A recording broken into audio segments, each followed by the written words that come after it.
You mentioned that private debt builds up, public debt substitutes for it after the crisis begins to break, but you didn't talk about the unwinding of the public debt. What can we look forward to?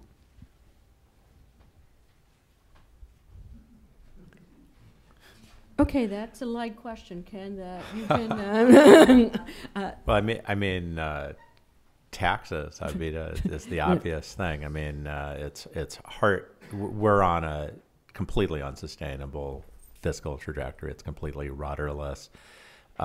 Taxes, just at the federal level, had been about 20% of GDP. Now they're 15%.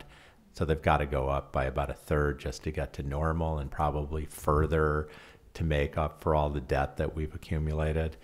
I don't think that's going to be a very pleasant process in our political environment, and not necessarily painless. I think could be exacerbated if we go through a period of slow growth, because that seems to be the plan for getting out of this. Is we'll have super fast growth for a long time, and then we won't worry about it. But we could end up having inflation, trauma. Not right away. I mean, not right away. But if you're looking over 5 or 10 years, it's very, very, very difficult. And we haven't even mentioned the aging baby boomers and all the problems with Medicare and Social Security and whatever. I think we go through a very challenging time, and the same in Europe. Let me add that we really asked precisely the question that you asked when we did an exercise that said, okay, how is debt to GDP ratios, how historically have they been brought down?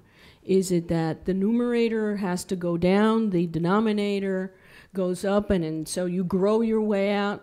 And very clearly the answer that emerges, you don't, in most episodes in which debt was significantly reduced, it is not through growth.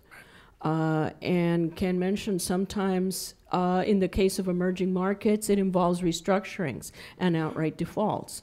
In the case of the advanced economies, it has involved painful restructurings in fiscal policy a la Canada in the 1990s. There are very few. And inflation. And inflation, I will add, yes. Mm-hmm.